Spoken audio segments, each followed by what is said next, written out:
Not yet, Brad? We're on? Okay, thank you everybody. Welcome to the fourth session and the final paper, final presentation in our autumn seminar series for 2022.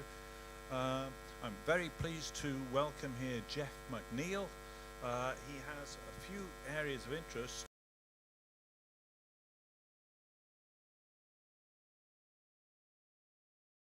His 60th birthday last year, and you've been president for a few years, I believe, haven't you, Jeff? So a dedicated supporter of the youth orchestra.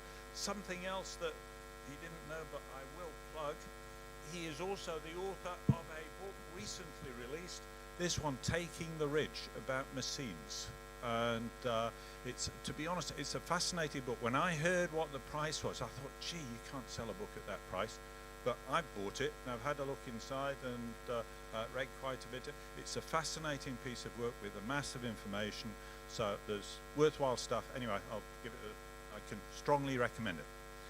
Now, as for our topic today, Jeff has been a researcher and public policy analyst he's worked in the European Union and for New Zealand central and local government institutions. He's had a focus on New Zealand and European environmental science and policy and also local government. His in-depth understanding of natural resource management legislation and policy goes back, including his PhD thesis some time ago on the public value of regional government, how New Zealand's regional councils manage the environment. So he's someone who's put a lot of work into this particular area. Let's see, I've got a quote. As a policy analyst and manager, he's been responsible for the preparation of statutory regional plans under the Resource Management Act and other research and other legislation. Research interests include environmental governance in New Zealand and Nordic countries. And he's completed a research project after the RMA, Environmental Governance for New Zealand in the 21st century, and also looking at the future of regional government. So we've got someone who's eminently qualified to talk on his topic today, changing meanings of the environment in New Zealand. So without any further ado, over to you, Jeff. Well, thank you, Stuart, for that introduction. Tēnā koutou katoa. Thank you very much for coming along to listen to me this afternoon. And I'll see if I can get the technology to work. Right. Colours are a wee bit faded on the back. Let's get into it. Great photo, eh? It looks really vibrant actually behind us, but not to worry. And this photo was not just you and me thinking it was good, it was actually the overall winner of the 2016 Garden Magazine International Photographer of the Year Award. It's called Tekapo Lupins by Richard Bloom. And the judge said, this picture is totally immersive and a joy to behold. The eye is led to the horizon by the diagonals of the stream and the trees and the cool blue notes in the foreground, complemented by the warmth of the rising ground in the distance. The cobbles of the stream and the endless lupins beautifully orchestrate the picture's structure and texture, whilst the trees soften the scene, making this an elegant symphony of plants and nature. That's true. I really like it. Well, this made it onto Facebook, and it's a bit hard, I think, for you people to see what was said, because on Facebook it suddenly got really excited. And if I can read it for you, this image recently won an International Photography Award. These lupin flowers are actually non-native invasive species, and their impact on the environment is huge. They colonise riverbanks, taking over important habitats to rare birds and the very wry-bill, black stilt and banded dotterel. It's great to see some international coverage of this issue from The Guardian. And a local environmentalist, Don Ravine, posted, the grass on those hills isn't native and represents massive environmental degradation. Those trees aren't native either. The stream almost certainly has been totally transformed through the clearance. In fact, the only thing native about this photo is the underlying rock. And on it goes. Masses of golden gorse and moth plant would also look spectacular. Possum babies are cute, and so it goes. And we start to get a sense already of sort of some of the real tensions with our environment and how we see it and value it. And looking at that, because I actually recognised it, if I can go back, it's actually the Twizel stream, and standing here looking into the picture, Twizel is right to your immediate left. And it is really beautiful, and I've taken photos of the lupins there too. But it's one of the things is it's this braided river stream, and that, again, I hadn't quite banked on the scale of the viewing here, so apologies. That took me back a fair few years, because way back when there were still dinosaurs roaming the earth, I did my master's thesis in human and physical geography at University of Canterbury, and I decided to look down the Selwyn River, which, if we've got a laser here, here's Christchurch, here's the Selwyn. And basically, I'd been in geography at Canterbury University in those days. You had to do both physical and human geography. It's one of the things about geography. And I'd got through, done my papers in first year masters, doing both, and I was absolutely sick to the back teeth of all this woolly-woofter human nonsense. And so I decided I'd go and look at the vegetation down this riverbed. And so I did. And basically, the advantage of technology, I could now redraw this using GIS, which I used in my book, thanks for the prompt. And basically, all I did was sort of get in my old banger of a car and drive the length of the coal track and the other roads along the side of the Selwyn River and take it and have a look at the vegetation there. It was great, but I had a problem. That's basically what it looks. It's not that flash. Because what I found, and you probably can't see the reading there, is that the core species I found were Plantago lanceolata, Holcus lanatus, Trifolium repens, this is for the scientists amongst you, translate into simple English, plantain, Yorkshire fog, white clover, sheep sorrel, great mullein. On the plains part of it, all that stuff between the lake and going up to those forehills, were the main species I found there, very pretty, Californian poppy, gorse, and Scotch broom.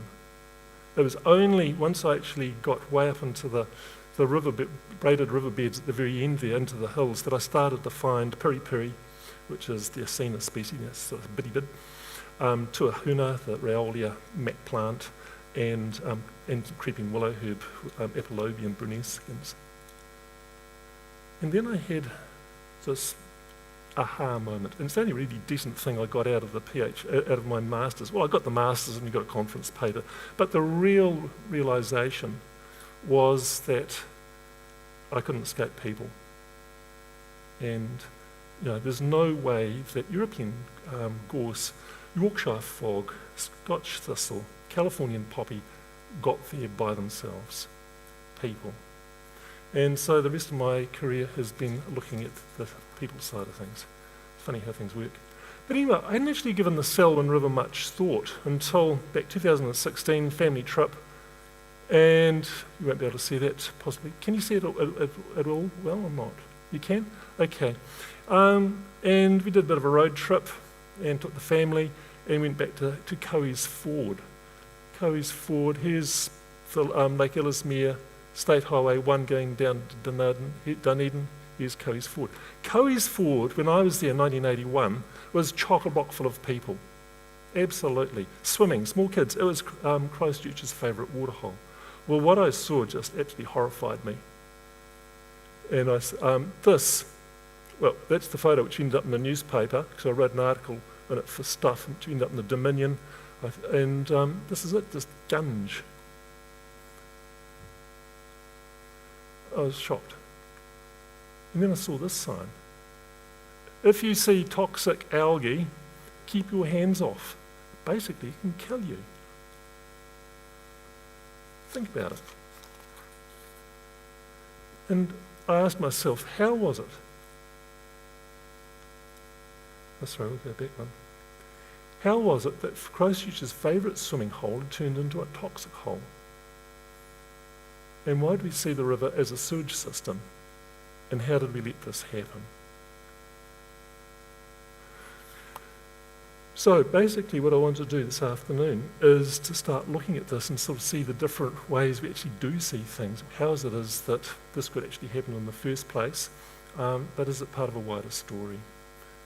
And to do that, what I want to do is to start looking at how we perceive perceive our environment, because how we perceive it, is my argument, is how we manage it and how we look after it. If you don't value it much, you won't look after it. It's like anything really, isn't it? And what I want to show is that we actually remain pretty ambiguous about how we do value and how much we value it. But what I also want to do is to get across the idea that actually how a society has valued our environment has actually changed a lot over the years. It's not one consistent mindset and so forth.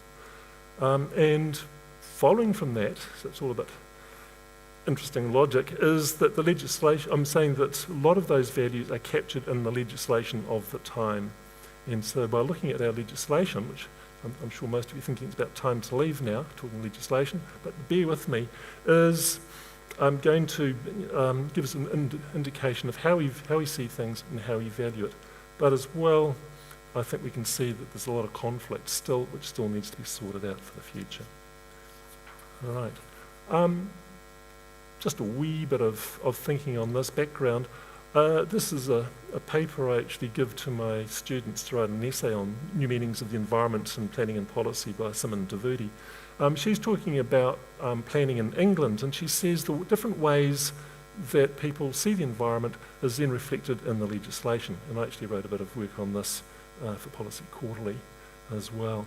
And she says, and looking at the English model, she said that we can see it as amenity.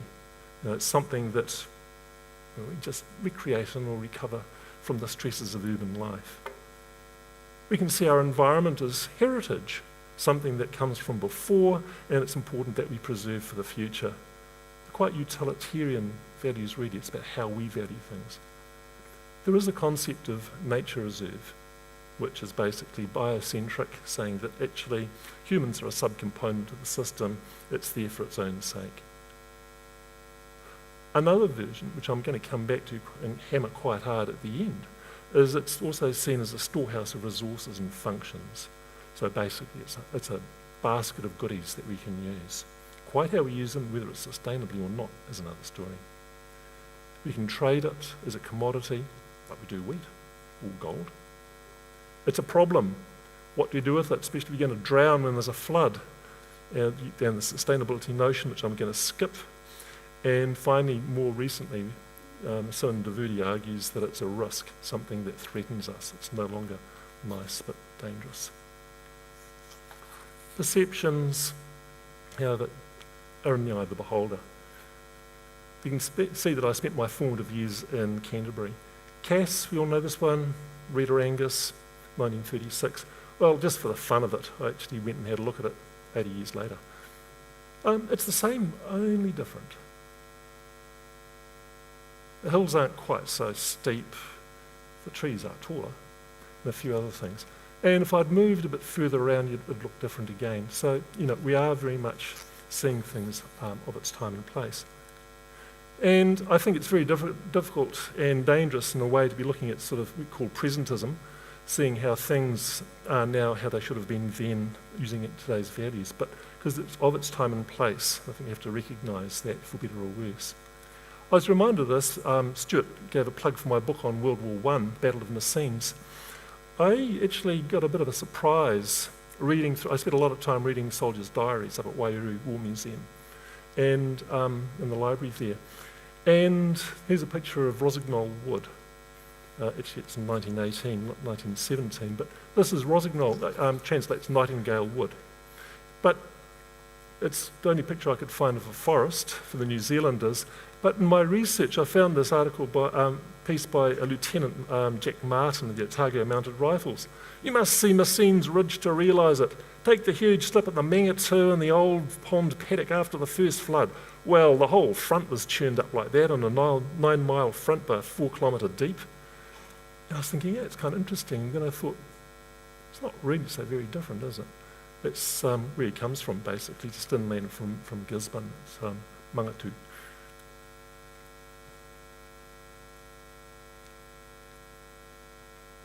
not so different in a way, except it's got a house in there. So yeah, so how he saw things would have been quite different. And from my own experience too, I sort of, having spent some time in England, European Union,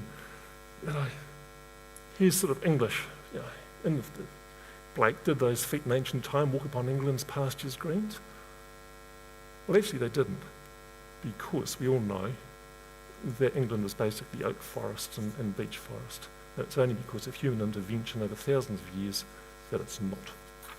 And I was reminded of that when I was actually in Brussels. I just caught the tram to the edge of the city, and here's me, my wife sort of puts up with various things that I do, little jaunts. This little mound is 4,000 years old. It's a Bronze Age tumble.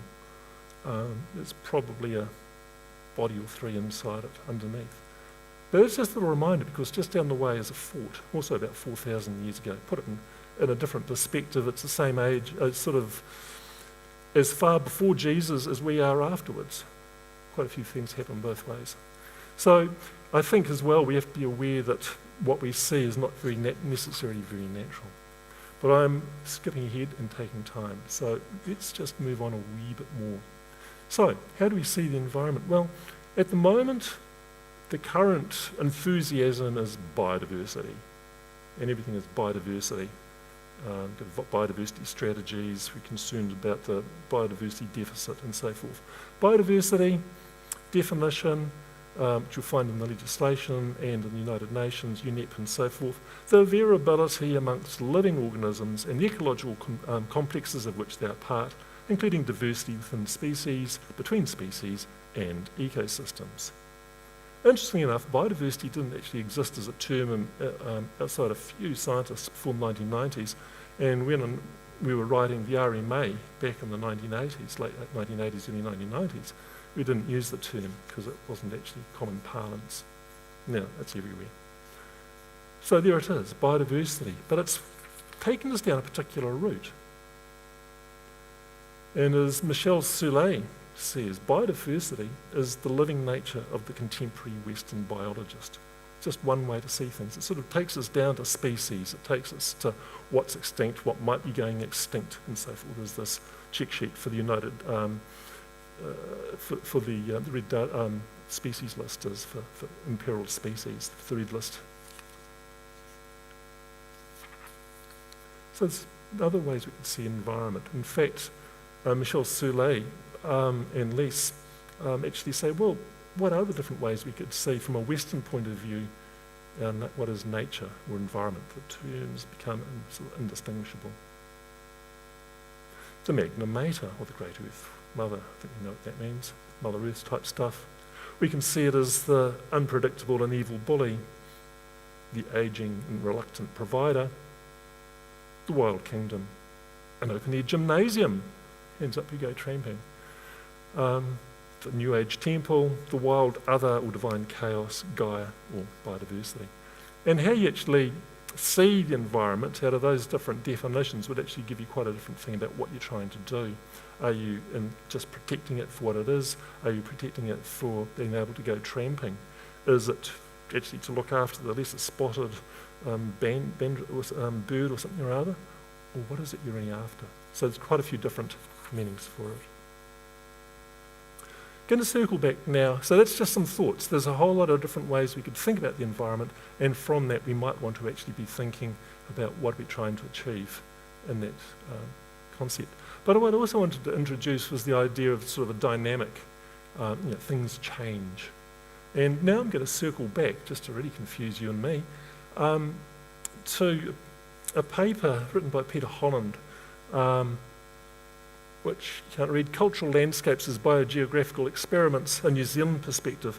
I'm saying circling back because Peter was actually my thesis supervisor when I started looking at the Selwyn riverbed. And he wrote this really interesting paper back in 2000 as a thought piece. And he said New Zealand is an uncontrolled experiment. Bluntly, he says there's three variables: land cover change, species removal, moa's been the obvious one, but not only, species addition, cows and sheep just being one, let alone the rats. For the scientists amongst you and the hard scientists, I think we understand the concept of controlled experiments. Basically, you might have 3 variables, but you only change one at a time in case the test tube blows up on you. What we've done in New Zealand is done the whole lot at once, with some implications that go with it. And those 3 variables have been played around for about 800 years. He makes the point that when Maori came here, they introduced a few species, they took out a few species, as we know, and I'm not going to rehearse that for too much. They had 40 generations of experimentation, basically to come up with a system for managing what was left. I don't know if it was a particularly satisfying meals that they had, but it more or less kept them alive, I think. They had systems of management, rahui being the obvious one, where sort of bans on takes and so forth. They'd worked out the hard way that you had to actually look after what was left. When the Europeans came, and, this is what I'm just rehearsing, but I'm sure you know, it was another approach again. And we all had the settlers and whalers, whalers and settlers when we were kids. But to expand a wee bit more, once we're sort of settling in, by the 1870s, there was this very much Eurocentric view of life. And this picture here by John Gully in the Southern Alps, I don't know about you, but it doesn't look very Southern Alpy to me. That's probably far more European. I think it's sort of that European imposed view on New Zealand comes through there. And it showed how we look at our environment and managed it. John Armstrong, who is in charge of the gardens down at Canterbury, in 1879 wrote this little gem. There can, I think, be no doubt whatever that the native vegetation will eventually be, if not entirely, exterminated and the floral features of the country altogether changed through the introduction of foreign weeds. Say it again, but very quickly summarising, basically European plants are superior and will replace and displace the native ones. Sort of a neo-Darwinian approach to life. And it wasn't unique just to plants. At the same time, I think we need to be aware that Maori was seen as a very interesting lot, noble savages and all the rest of it, but actually they weren't quite genetically superior and they're doomed for extinction. Best we could do was, to use the words of the time, was smooth the pillow of the dying savage. I always thought sort of overlooked the small point that if Europeans were superior to Maori, then obviously Africans were superior to Europeans, because at the same time, going back to my time in Brussels and looking at it, the Congo and so forth were killing Europeans like anything with their diseases. So you can see it's a very partial view of life. But that actually led to some real, your policy choices. What do you do? Well, if you've decided that basically the natives are doomed to extinction, you're onto a lost cause to try and actually protect them, aren't you? Why would you bother? They're doomed. And sort of the use it before you lose it. And in fact, so I take my students down to have a look at Lake Horowhenua and down Papatonga, around the corner. All around there was cleared because basically if you didn't clear the land within a certain time from forest and turn it into something useful, you actually did get fined by the government. But why would you save it? It was doomed. Okay, so that's sort of the time and how we valued things. Moving on, of course, we then went to the early 20th century. Leonard Cohen's the big name there, isn't he? And he had the insight that actually that sort of Darwinian approach to life and European superiority perhaps didn't really hold. Maori didn't actually disappear at all, funnily enough. Who'd have thought? And similarly, the native plants weren't disappearing either. The number of birds that are going extinct has actually been fairly small in numbers as well.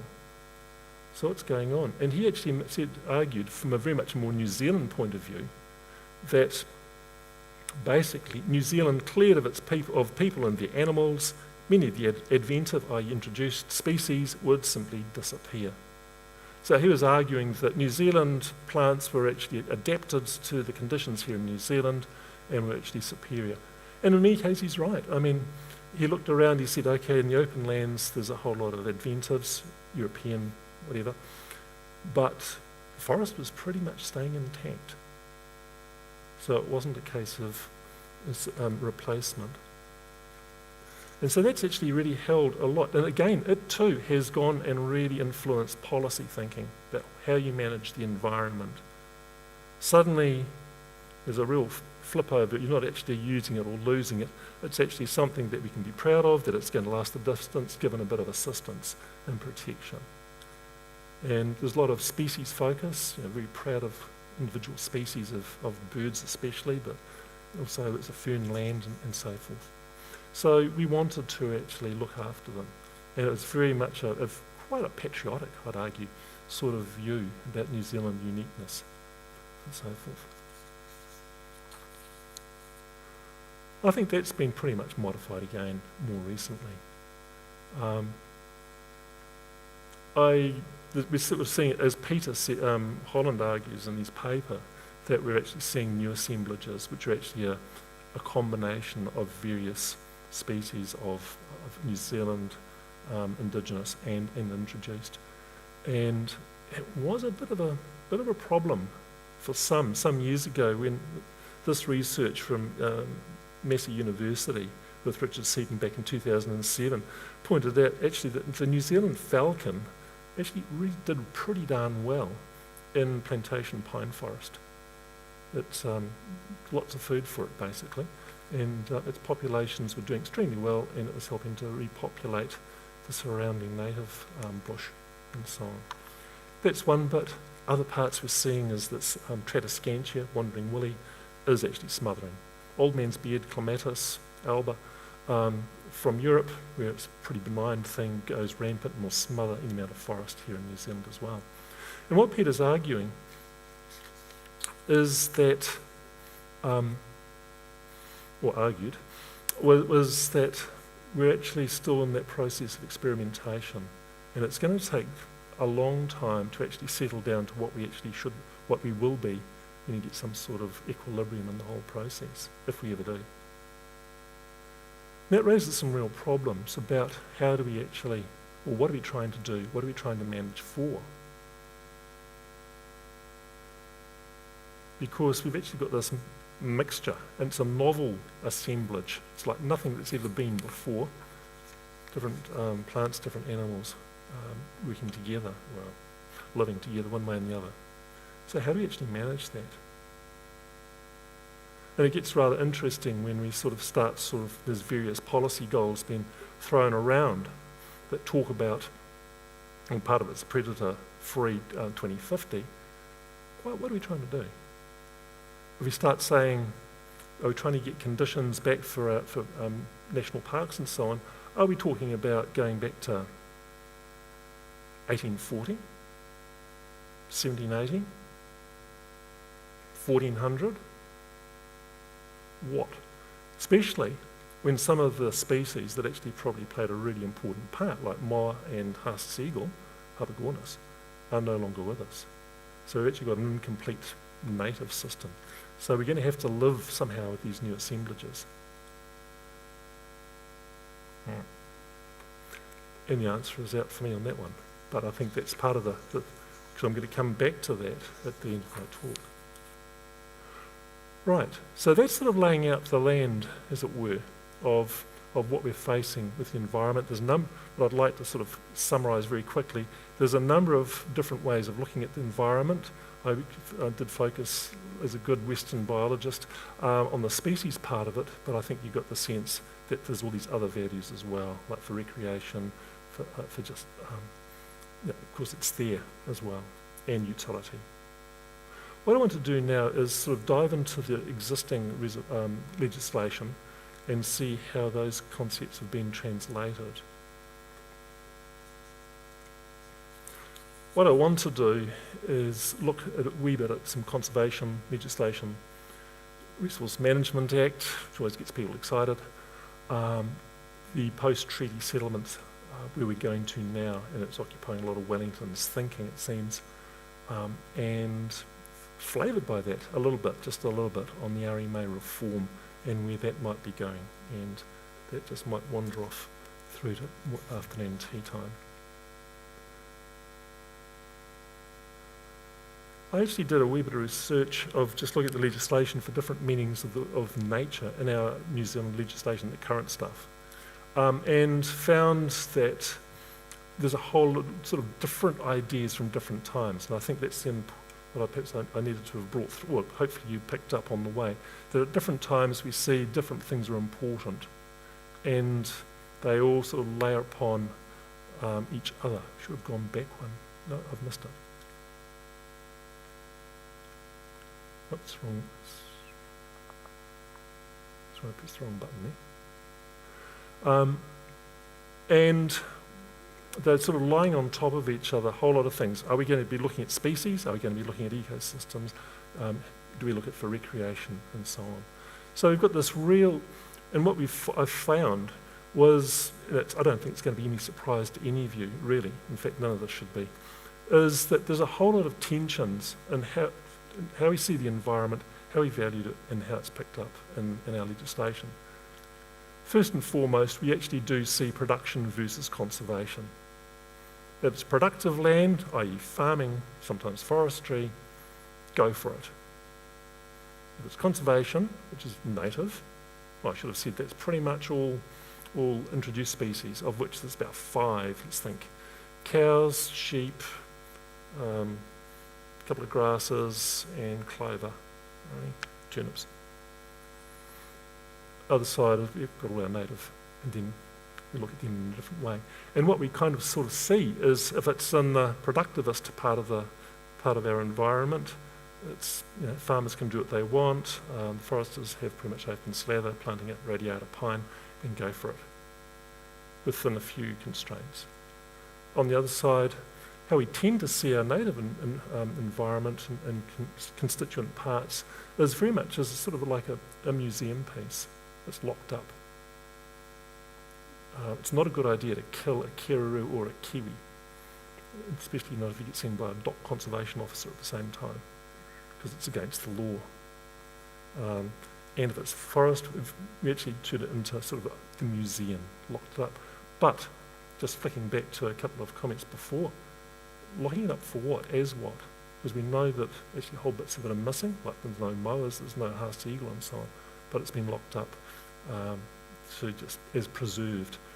As I said to my students, preserving, it's sort of like pickling something, isn't it? So it doesn't go rotten. So it's actually a very narrow way of looking at environment. As well, we sort of this hangover bit from Cocaine and others from back then is sort of, and it's gone right the way through, species versus the ecosystems. Individuals, icon species. You can think back a few years of Old Blue, the Chatham Islands, the blue Chatham Islands robin, kakapo at the moment, there's about 230 of them left in the world, 250 now, they breed occasionally, and so forth. And these icon species we all champion.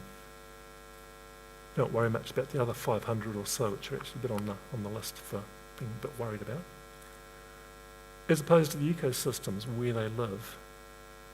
And you could be a bit horrible and blunt about it, but you might as well just stuff those kakapo, really for the difference it makes, and put them in a museum, couldn't you? I mean, they're all just live in Codfish Island and that one or two other places. It's not as if they're actually a dynamic part of our existing environment. Not doing anything, they're just there. A couple of them, 230 of them. Not that I suggest that, because they're pretty cute. But yeah, we have that thing. So what's DOC and the government, through DOC, going to be putting its money and effort? Is it going to be spending millions on a couple of kakapo? Or is it going to look after the wider environment and ecosystems within which all our native species live? So there's that kind of challenge as well. And that goes on if you start reading the literature within the disciplines. They're still wrangling with that one. So I think there's a bit of a winner coming through. So it's either that species or ecosystem. So that's sort of really sort of the big ones at the moment. And see how that plays out a bit more. We see a lot of this, and what I'd now want to go back is, what I should have said, is that, going back to this particular slide, there's one heck of a lot of legislation covering different aspects of our environment and species. Won't go through them all there, but you get the sense just down that column on the left. There's one heck of a lot of them. And the important thing is they date from really different times. So we have to manage that within that dialectics. So first one is this native and adventive. And we see this through things like the Wildlife Act of 1953. I mean, that's a long time ago now. Think about it. Going on 70 years. And that basically says about, basically you can't kill a kiwi. Basically what it comes down to. Then we've got the more modern Wild Animal Control Act, which says that actually you can kill certain things. A lot of conservation is just about killing things, actually. The National Parks Act is a really fascinating one. So this is the actual wording. I don't know if you can read it from where you are, but it's very telling because of the choice of verbs that are used. National Parks Act, and this is actually carried over from earlier times, it's got some really nice wording in it, but what it says is that national parks be preserved as far as possible in their natural state, that except where otherwise determines, native plants and animals should be preserved. And this is the cracker. Introduced plants and animals shall, as far as possible, be exterminated. That's in the legislation, I'm quoting directly. So we preserve natives, we exterminate the introduced species.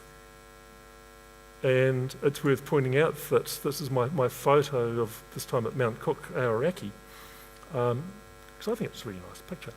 It's just me.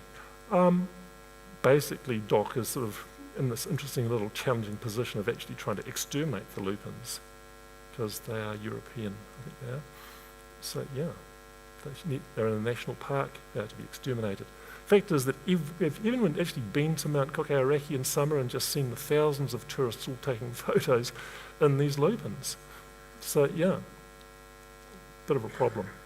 But that's that part of it. As well, it says, subject to the provisions of the Act, blah, blah, blah, the public shall have freedom of entry, which is great, to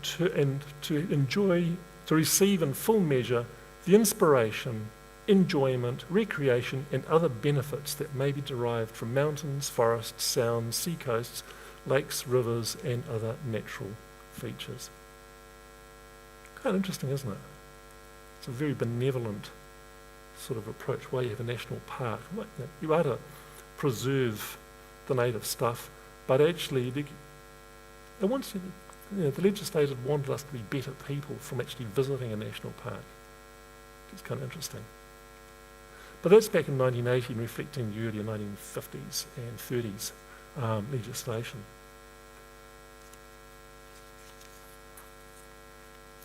Catch up with my notes. Let's go to the Conservation Act, 1987, and we're going to pull that in as I pressed the wrong button there. Here we go. Conservation Act is part of the Rogernomics government.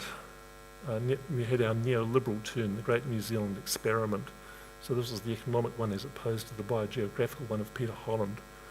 And I have to put my hand up and say that I was there at the time and working in central government and actually took the minutes. We're going to have the RMA. So I was there in Parliament looking at it. So what did we let loose? Conservation Act 1987. It says DOC, the Department of Conservation, is to preserve as practicable indigenous freshwater species, protect recreational freshwater fisheries and freshwater habitat. So there's that preservation and protect. It's to advocate the conservation of historic resources, natural and historical resources. Interesting choice. So it's advocating in the conservation. It's the push for conservation, and that is slightly funny use of the word, but we won't go there today.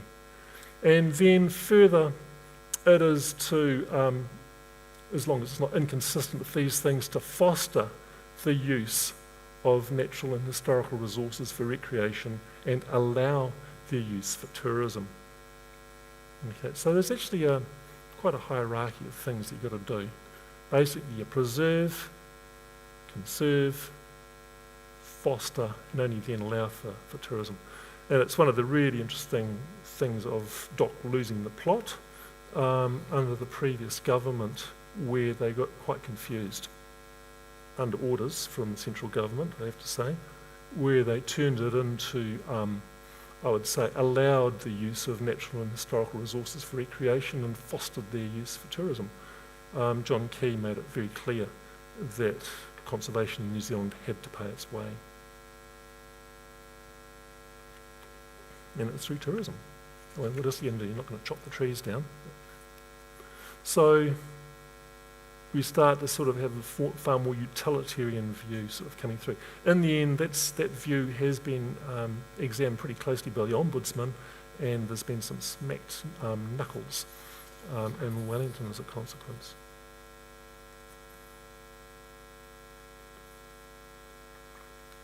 It doesn't get around, let's get my slides. Let's look at the next one. Right. Because that takes us to the next part of how we see the environment. In the whole of that 1980s, well, late 1980s, early 90s, talks about the environment as a resource. Resource. Don't know about you, but whenever people say resource, perhaps it's because I used to work in bureaucracies, I get to thinking of human resources. And what's human resources all about? It's basically hiring the people to do as much as work possible before they drop dead on you for as low a salary or wage as possible to get them going, isn't it? Pretty much. So when you start talking about the environment as a resource, I just get a bit nervous. I always did. I was concerned back in 1988 when I took the notes. We're going to have the RMO. So let's just look through that suite of legislation from that time, which follows through that neoliberal term of New Zealand. So first up, we've got environment as a resource, the Conservation Act. I just mentioned it before. And when you look at the headers for the legislation, which gives the intent, so I'm not talking about the rest of it, how it actually gets applied, but the intent is one that the Conservation Act 1987 is, quote, an act to promote the conservation of New Zealand's natural and historic resources. It's pretty clear what we're talking about at this point, aren't we? Environment, and our native environment in particular, and historic ones as resources. We use them, we get benefits from them, utilitarian. Good, eh? No worries. The Resource Management Act 1991, which is an act to restate and reform the law relating to the use of land, air and water. For some reason, my students never quite get this one, because they keep sort of saying it's all about sustainability. Is it? What's the title? It's the Resource Management Act. What's the first word? Resource. It's all about using our environment and basically thrashing it as hard as possible without killing it. I think that's how you translate sustainability. Okay. So that's our current one, and I think it's acting pretty well up to its title, actually. So there you go. Crown Minerals Act, yeah, that's just mineral resources and mineral production. So there you go. Fisheries Act 1996, an act to reform and restate the law relating to fisheries resources. Yay. So there we are again. So it's very much about resources, and that's basically the main chunks of our legislation at the moment. That's where we stand. So environment as resource. However, you're never in the same river twice, and things continue to evolve and move. And what we've now got is some appreciation that was not there in mainstream legislation. It started off fairly small scale with recognition of tangata whenua. DOC was very good on that, I'd have to say, from my observations. Started the recognition that Maori, at least in their traditional sense, were part of the environment. Perhaps not so very different in a way from those characters who built those tumbrils back in, which I showed you the picture of in Brussels 4,000 years ago. Only they've been here 800 and learnt the hard way, but they were part of the environment, I suggest, far more. The recognition that still today there's a need for traditional harvesting, how we cope for can we actually eat the protected species, which is banned, of course, under the Wildlife Act? How do we deal with traditional uses, whalebone, feathers in particular? There's a whole lot of protocols sorted out, so it's not really such a problem for a lot of that. At least, every time there's a whale beaching, pretty much the bone goes to the Maori local iwi for carving and so forth. So, there's ways of doing things in recognition. But that wave is sort of building as well. And so we're now sort of getting into the post-treaty, what I'm calling the post-treaty world of New Zealand, where we're sort of moving potentially past that resource concept. The first one was a total cock-up. I was doing a contract in the Ministry for the Environment, so I know. We're talking about Te Orowera. And the idea, the Tūhoi had said, actually, it's ours, always was ours. You took it off us in the 1940s, 50s for a national park and also for a hydro dam at the far end, and we'd like it back, please. And through the treaty negotiations, it all chugged through nicely. Now, I'm not going to spend my remaining time talking about governance arrangements, but in this bit I think it's kind of useful and insightful. There'd already been some efforts for sorting out a co-governance arrangement for the Waikato River, which basically was just a board consisting of both iwi and local authorities on the one side to make decisions about, basically under the RMA. And it kind of worked, it seemed. And so John Key's government decided to do the same. It was decided that we're going to do the same for Te Orowera. And at the critical moment, John Key, I think, will go down in history as one of New Zealand's great environmental prime ministers, said no. He was having a bad day in the polls and said, no, not doing it. And I was actually having morning tea in the Ministry for the Environment. Actually, when it was announced, everyone was saying, yeah, it's all going to happen, get rid of it, it's all sorted. And then someone came in white-faced and said, it's all off, it's not happening. And so the Ministry for the Environment and the rest of them had to go back, and the Crown Treaty negotiators had to come up with a new solution. And they did, which is why I think John Key should go down in history in a good light, at least for this, that and for cycleways. That basically, it forced the legislators and the advisors to actually come up with a whole novel way of doing things. They couldn't go down the route that we'd already decided at Waikato, and they said, well, actually, let's go and sort of create Te Orowera as a natural person. And that was the Te Orowera Act 2014. And this is way out there. It's one of the few times this has been tried worldwide. Will it work in the end? Well, it's all an ongoing experiment, isn't it? But it's certainly fascinating, and it's starting to generate a lot of academic interest. But what it's done is created Te Orowera as having the legal identity of a natural person. And basically, those looking after it are guardians in the sense that an orphan person would have legal guardians until they reach the majority. Clearly, Te Orowera is not going to reach its legal majority, so it's always going to need some guardians.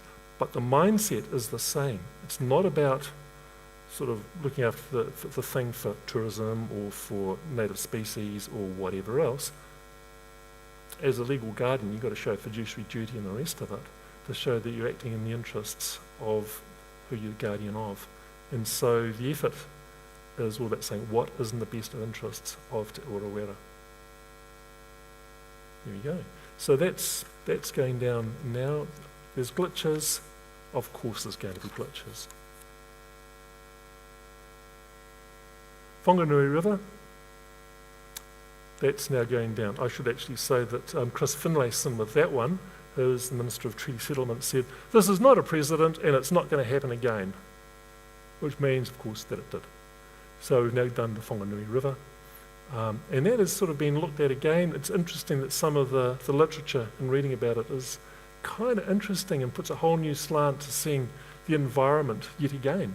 One of the bits I just read recently said, The Whanganui River, because it too has got legal personality, right, under the Whanganui River Act.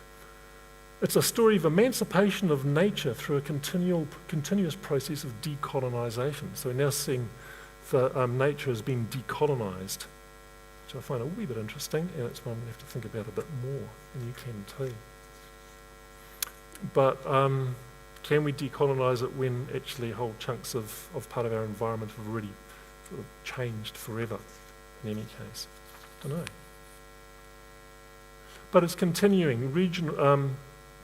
Recent RMA national policy statements start sort of incorporating different views again. So these are subsidiary sort of rule systems, policies within the RMA. And so the national policy statement for fresh water is basically underpinned by Te Mana o Te Wai. The fundamental concept is that the importance of water, and recognises that protecting the health in fresh water protects the well-being of the wider environment, protects the Maori of the Wai. Te Mana o Te Wai is about restoring, preserving balance between water, wider environment and the community. So you're starting to get into the metaphysics again, just like what I should have said for the other two. It's sort of its legal personality and identity. And it's the spirit, the Maori of the Wai. The proposed, and will it ever happen, NPS Indigenous Biodiversity, and I'm told that a new draft will come out probably later this week or next week, is actually similarly it starts to talk about its fundamental concept is to oranga o te taio, is to be upheld. What is that? Basically, boiling down to it, it's just given us this whakatauki on the right there, which you can't read, but what it boils down to, and it's explained within the draft, it's a relationship between Indigenous biodiversity and communities.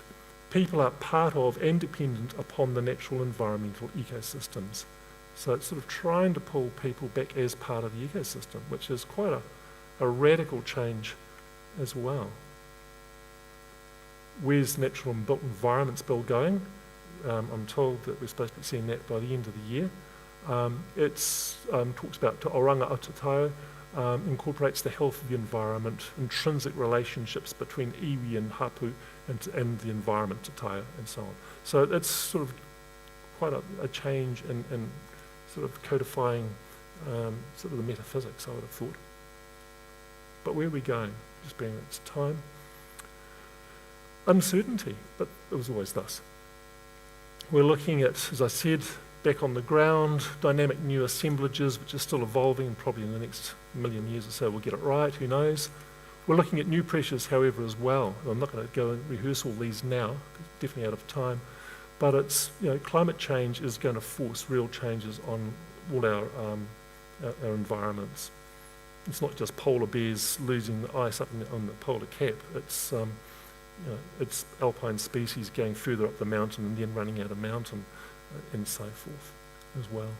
We're looking at new ontologies, new ways of looking at the environment, the metaphysics of it, and perhaps we're finally rediscovering the connectedness of people and their environment. But will the RMA changes happen, and in what form when they finally go through? I'll just make the final comment, and having been there, done that, and seen it, one of my favourite quotes about the legislation is going back to Otto von Bismarck, the Iron Chancellor of Germany, who supposedly said, there are two things you should never see being made: sausages and the law. Having once sort of analysed what was in a sausage, I think he might be right. Where things go, I don't know. That's the fun of it, isn't it? Is it going to be enough? Thank you very much.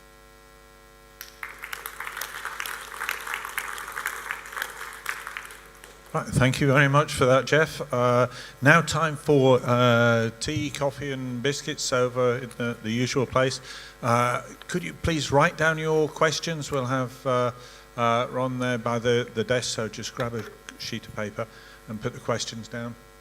And in about 15 minutes or so, we'll come back and carry on with question and answer and roving mic. Okay, thank you very much.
Okay, if we get started now, and Jeff has some questions already, and so if we start with those, and then I'll have the roving mic, so if you want to ask supplementary questions or whatever, just stick your hand up and I'll come and find you. Right, thank you.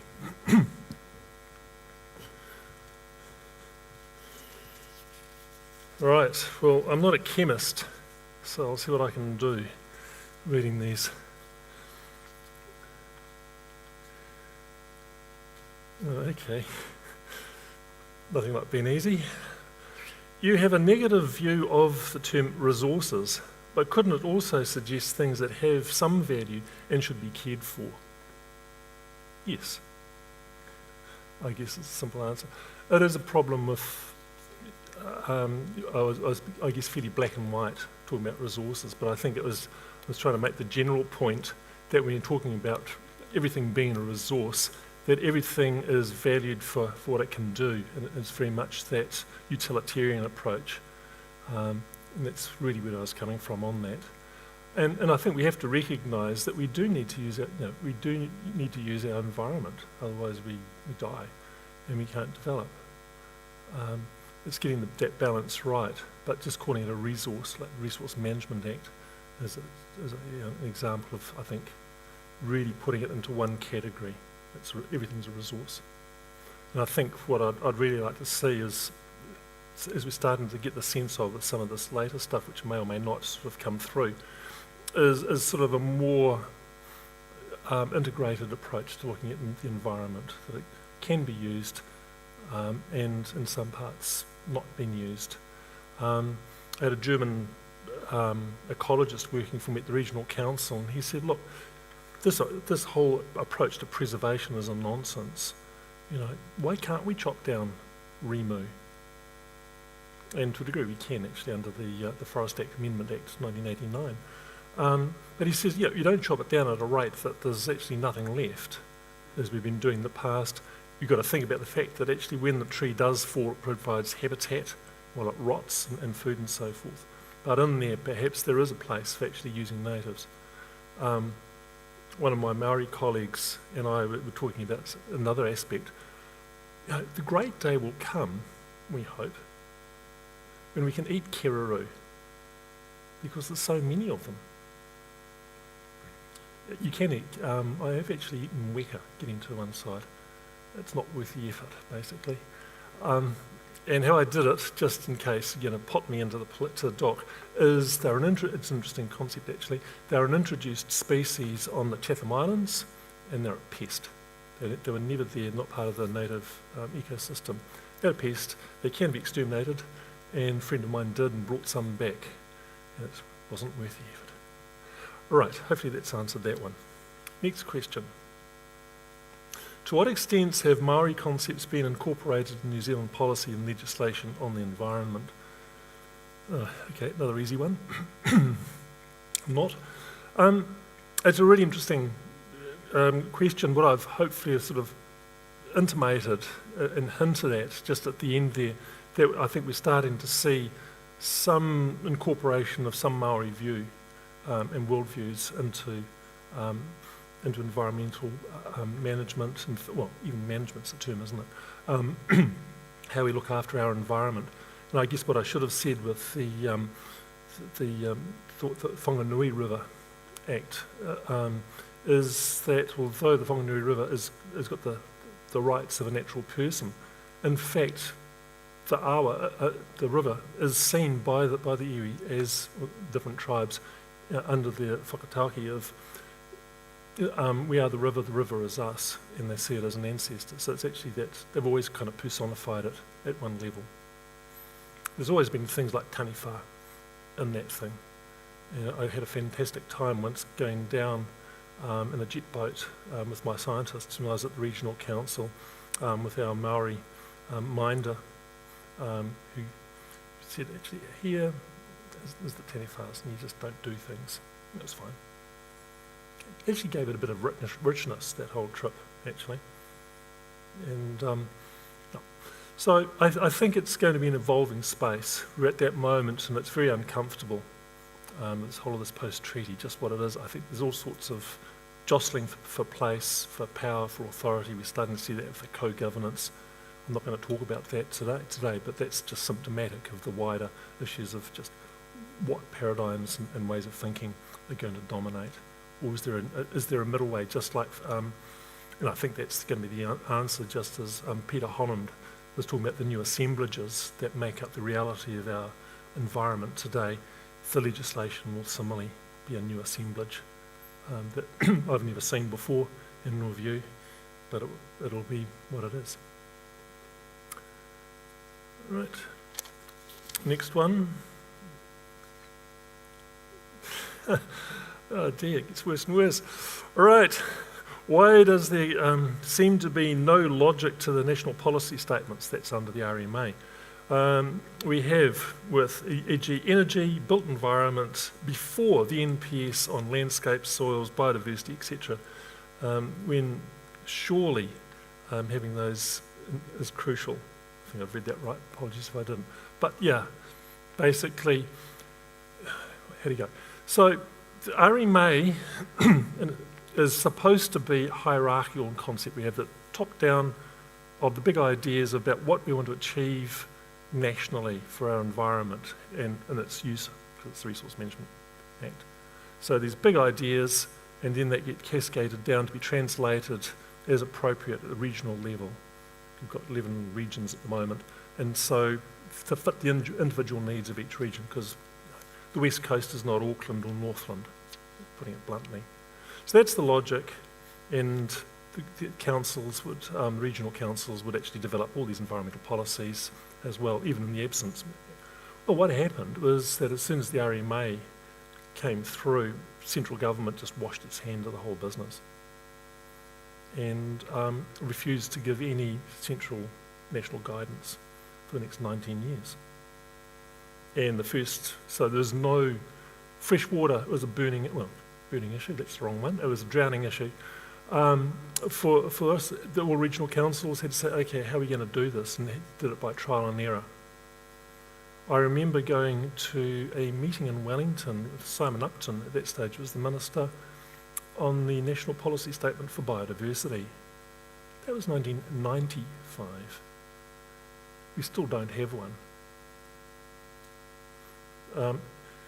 And so it goes on. The water one, we've watched it. The first one turned up in 2000, freshwater quality. That turned up in 2011. It's been modified several times. Yeah. But part of the problem is it's easy to do cell phone towers and energy transmission lines. Few people, not many affected parties. When you start looking at these other things, we're into contested space in a really big way about who gets the what, who misses out. So it's very, very political. That's what politics is, who gets the what. And so it's very contested. In most cases, it is about farmers, but that's where actually a whole chunk of the economy comes from, and they're the ones who actually tend to be in the rural environment, funnily enough. So it's, how do you actually get that right? And there's a lot of power. The national government was far more farmer-dominated in its thinking than Labor has been, which is why things have tightened up under the current lot. Quite where they go with it, I don't know, but I would actually have to say, and this is heading off script, for this one, that while we're looking at local government, I think they've lost the plot when it comes to all their local government environmental reforms. They've got it completely back to front. They're doing a whole lot of changes to the replacement of the RMA, to the three waters, and about 12 other things that actually impact on local government. And at the very end, they will finally get the report on the curiously named review on the future of local government. But by then, it'll all be done and decided. So, there we go. Both governments in the past, both parties have been responsible for not doing things. It's the too hard basket. All right, that's that one. The next one is, what is your opinion regards the council trying to sell off green spaces under the guise of housing needs when such spaces are made to be included in future development? Yeah, somewhat out of I'd argue for my talk this afternoon. It's a very good question though, and it's one which has been of concern to me and my colleagues. I found it fascinating. I actually give one of my lectures to my fourth year planning students talking about urban biodiversity, and I just go back to my time in Brussels. I spent quite a lot of time there and know the place well. And it's really interesting looking at a Google, not so much the map, when you switch on to the aerial photo mode, just to see how much green space there is and how much green there is. Well, you have to wait for summer because it's all deciduous. Die off in winter, but you know what I mean. And you know, down the sides of roads, there's green bits, there's little parks here, there, and everywhere. And although many of the houses, most houses in the central area are absolutely jammed up against the pavement, behind them is actually a heck of a lot of green stuff. Yeah, and we need that. There's no shortage of the literature and experiments that show that it really is part of making cities livable. So I think when you start trying to sell off green spaces under the guise of housing needs, it's very short-sighted, and I think it's missing out some other goals about what life is. And it's going through that very much utilitarian resource approach to life, which I'm sort of railing a little against. That is the written questions. I feel like the minister at that point. Well, okay.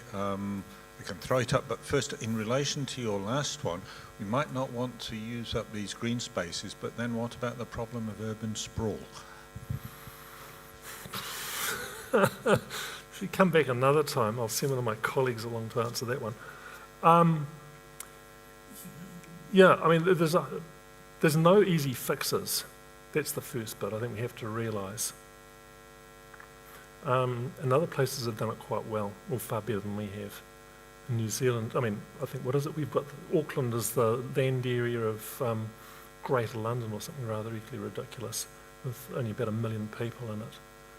So and it goes.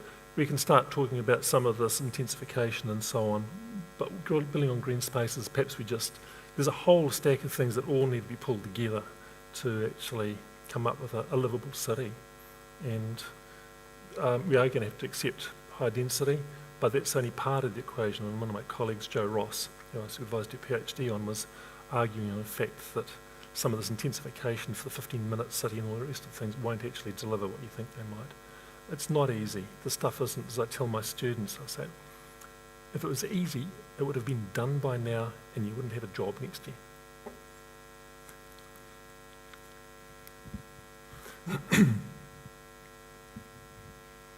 Hi.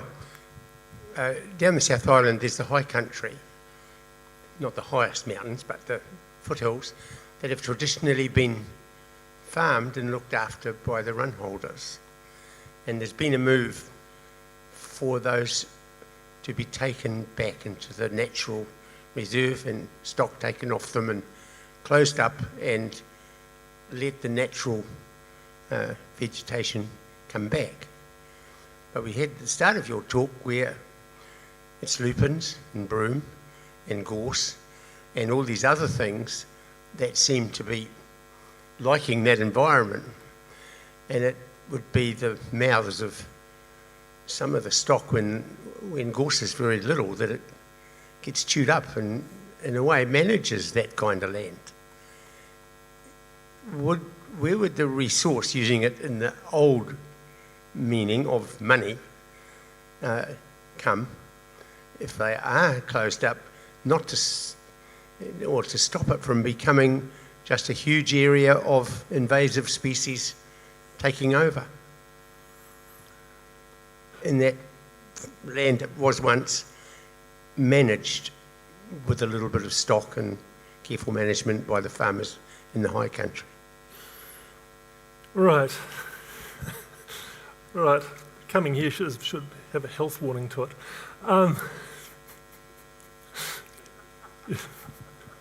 Right, okay, so the question basically is saying, okay, so at the moment we've got this high country, land tenure changes and so forth. It's going to be locked up, you're going to take the sheep off.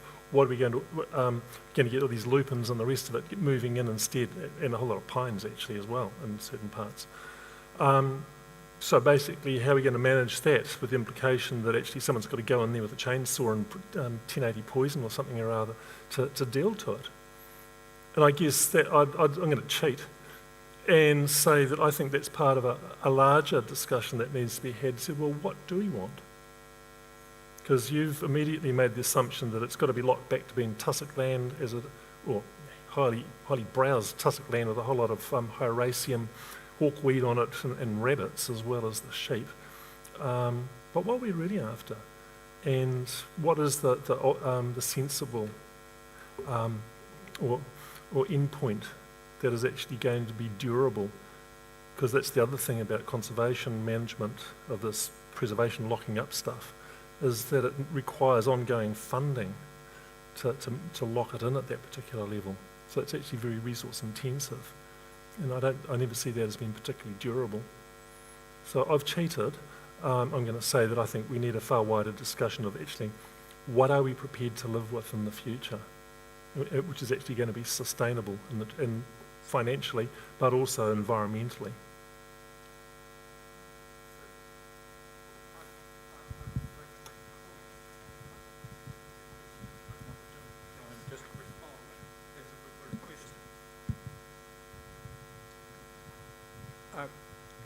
My comment is that the beautiful lupins there and the gorse on the hills, it's not on. It is a bit closer. The beautiful lupins and the gorse on the hills are transitory species. Lupins are there because it was loose gravel, and they are nitrogen fixers that succeed in that environment. And in the North Island, it's goat's rue that you find, another legume that survives in the riverbeds. But they are transitory. And if there were seed of native bushes dropped by native birds in those areas, and they're not flooded away, you would get native bush there in 100 years. So they're part of a sequence, and that sequence was interrupted in the South Island, particularly by moa hunting in the first instance, burning off some of the areas that were there.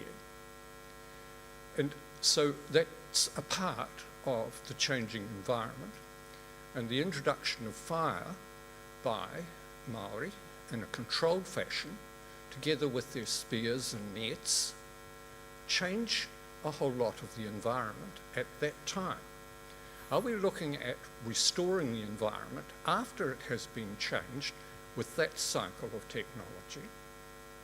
Then we had colonisation come along with far more disruptive technologies, matches for one, to make fire that much easier, and new species of plants that were more productive. And Maori, as well as settlers, underwent a transformation of the environment to cultivate, and suffered quite a number of transformations that were disruptive technology introduced into the area. Can I just hop on? I agree with you totally.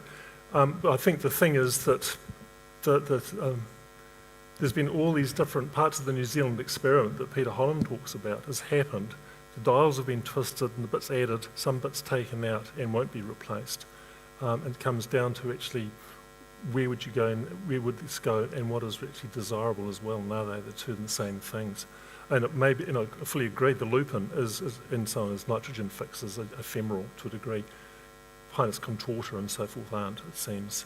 So, it's that, and that will sort of, that's a pine tree that really loves it down there in the Alps. So, it's an ongoing experiment, I think, is what we really need to recognise, and how do we actually cope with that. As an aside, how did the lupins get there? I guess this is another another warning. I was told, and I don't know if it's true, but I remember being told at the time that basically it was a function of the Canterbury Beautifying, I think the Fine Arts Society in the 1950s. They got really bored. It might not be the only reason, but one of them anyway. It was that the Fine Arts Society at Canterbury got really bored with painting brown landscapes. And so they went around Canterbury with the windows down, tossing seeds out the window to try and get some colour so they could actually have something decent to paint besides brown. Yeah, sorry. Next question. Okay, you mentioned about Te Urewera and the Whanganui River and the change in legislation. Has there been any case law in response to that, or how might it impact on actual decisions? Yeah. No, the short answer is that we haven't got through to the stage of case law yet, which will be very, very telling. And I think some of this could take quite a while. Just to clarify, under the system we have, the job of the courts is to interpret the law. What do the words mean in their sentences and so forth? And in this case, there's the legislation, which is what the politicians intended, we think. But what did they really mean is up to the judges to finally work their way out. And this can take ages. Under the old Town Country Planning Act, it took them 10 years to get through, what was the term? Not significant, something like significant or outstanding, I think it was, something like that. It took 10 years, right the way through the courts. And it was all about, what it boiled down to is, could you actually build a marina in Northland? That was the real driver. And one of the real problems which some of us submitted onto the Select Committee with the NBA, that's the Natural and Built Environments Act, the bill, we said, look, you've got these Maori terms, you don't define them very clearly, and we are operating in a Western legal system, rules-based. If you don't specify them, this whole thing is going to jam in the courts for the next 10 years, causing uncertainty until it gets sorted out and resolved. And the only people who are going to do anything is the lawyers have a field day. So I don't know if the current lot have actually grasped that one. So anyway, watch the space. I don't think there's been the final bit there with the Whanganui, I don't think there's been anything of too much critical mass yet which really warranted fighting. I think when things like the Genesis, Tongariro power resource consents come up for grabs next, or get renewal, that'll be when it really sorts. Okay, any last question? If not, I'll hand over to Graham to wrap up.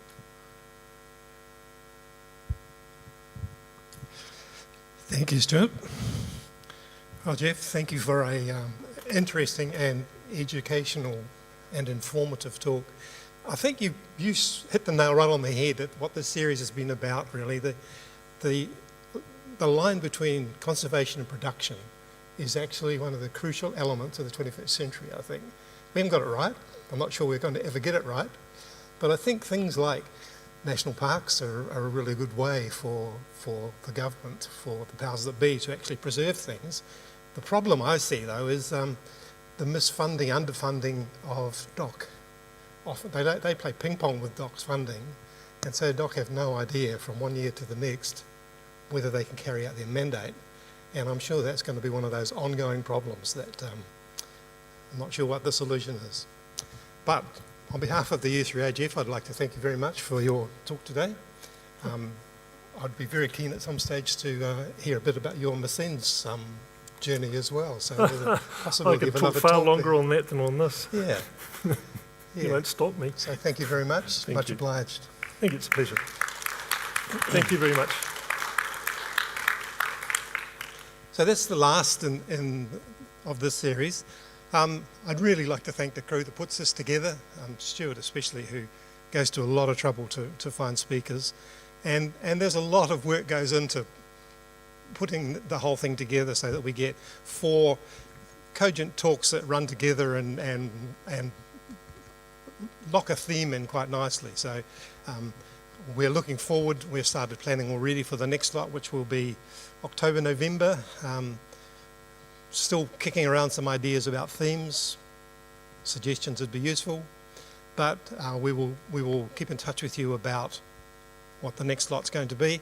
It will depend somewhat on what happens in the COVID world as to whether we continue this. I personally think the idea of this live streaming is a great idea because there are 60 or 70 people will watch this. There's 5 or 6 online at the moment, but 60 or 70 other people will watch this tonight or over the next couple of days. So we're doing a really good job in terms of getting out to a nice, wide, diverse audience.